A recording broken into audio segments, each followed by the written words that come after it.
अस्सलामुअलैकुम, welcome back to my channel. आज की वीडियो में मैं आप लोगों के साथ एक आइडिया शेयर करने जा रही हूँ कि अगर आपके पास लाइट ना हो तो आप बुकरम को कपड़ों के ऊपर चिपका कर पांचे ना बना सकें तो आप किस तरीके से इसको चिपकाएंगे। बुकरम की जो गम वाली साइड है, चिपकने वाली साइड, उसको ऊपर की तरफ रखेंगे।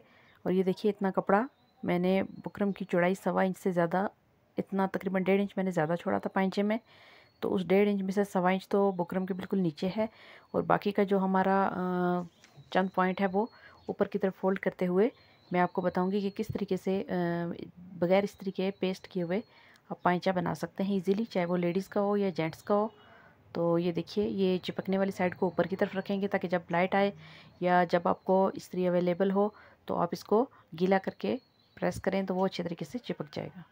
तो इस तरीके से किनारे इसके मोड़ लेंगे। जितना भी एक्स्ट्रा आपने कपड़ा रखा हुआ है, कपड़े के मार्जिन को देखते हुए बुकरम को इसके साथ अटैच कर लेंगे। ठीक है, ये सिलाई किनारे पे नहीं लगानी, किनारे से थोड़ा सा हट के लगानी है आपने। अभी ये पहली सिलाई लगाई है बुकरम को इसके साथ अटैच करने के लिए। ठीक है, अभी ये मर्दाना बुकरम है, चूँकि अकड़ वाली होती है, काफ़ी हार्ड होती है। तो अब ये देखिए, इस तरीके से हाथ के साथ मैं इसको बैठा के यहाँ पे इसकी क्रीज बनाऊंगी ताकि मुझे सिलाई लगाने में आसानी हो। ये देखिए, ये बिल्कुल इस तरीके से आप इसको हाथ के साथ प्रेस करते जाएंगे थोड़ा थोड़ा और सिलाई करते जाएंगे। तो इस तरीके से जो पांचा बनेगा इंशाल्लाह वो भी बहुत नीट बनेगा। अक्सर मजबूरी में ऐसा होता है कि हमारे पास इस्त्री अवेलेबल नहीं होती या कोई और प्रॉब्लम होती है, जल्दी में कपड़े हमें सिलाई करके देने होते हैं। तो आप इस तरीके को यूज़ करें।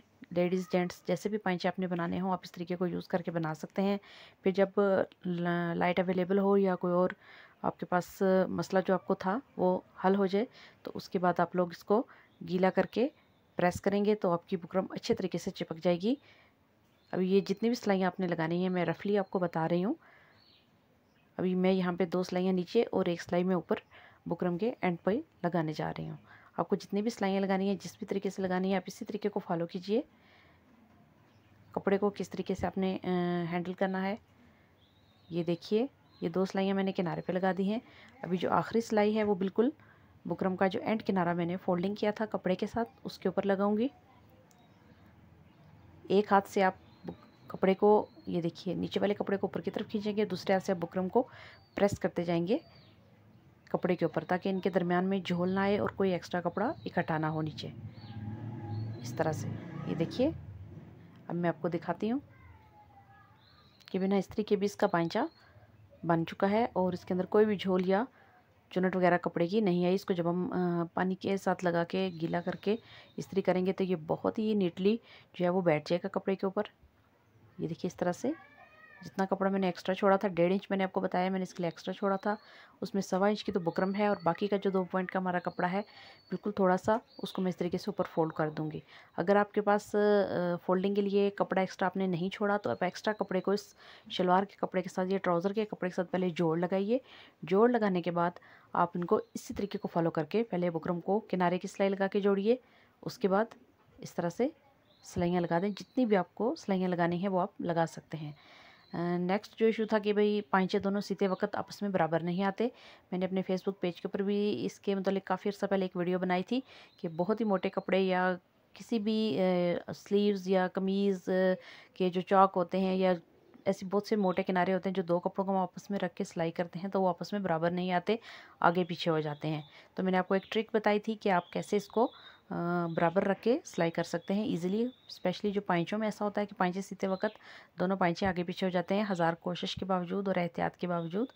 तो उसके लिए मैं आपको इस वीडियो में दोबारा से बता रही हूँ कि किस तरीके से आपने दोनों पाइंचों को बराबर करना है। अब ये दूसरा पाइंचा भी मैंने बिल्कुल देखिए उसी तरह से बनाया है। जितनी सिलाइयाँ आपने नीचे लगानी है आप लगाएं इस तरह से, जैसे कि मैं यहाँ पे जोड़ के 3 सिलाइयाँ लगाऊंगी। आप अपने इलाके के फैशन और ज़रूरत के मुताबिक लगा सकते हैं। यहाँ पे बिल्कुल एक दूसरे से जुड़ी 3 सिलाइयाँ जो हैं वो चल रही हैं, तो वो बिल्कुल बॉटम साइड पे 3 सिलाइयाँ होंगी स्टार्टिंग पॉइंट पे और उसके बाद ऊपर 1 सिलाई होगी। तो इस तरीके से आप बिना इस्त्री के बुकरम को पेस्ट किए हुए आप पाइंचे को इजीली बना सकते हैं।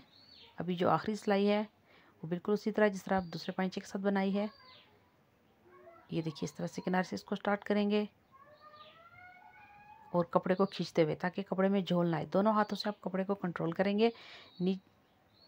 ये ये देखिए, ताकि नीचे कपड़े के झोल ना आए और वो आसानी के साथ जो है वो बैठ जाए और सिलता जाए।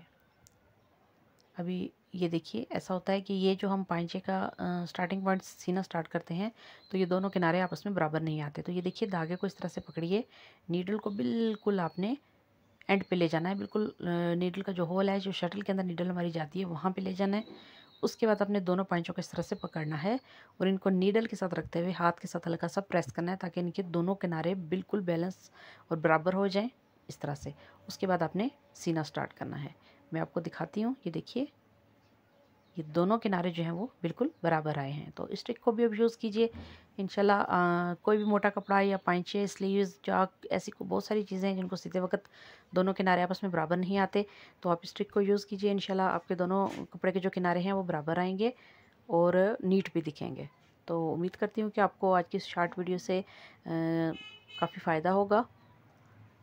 अभी इसको मुकम्मल कर लेंगे और मैं आपको बिना प्रेस किए दिखाती हूँ कि ये पाइंचे, ये देखिए, बिना प्रेस किए ये पाइंचे तैयार हैं। तो अगर आपको भी कभी ऐसी प्रॉब्लम हो तो आप इस ट्रिक को ज़रूर इस्तेमाल कीजिए।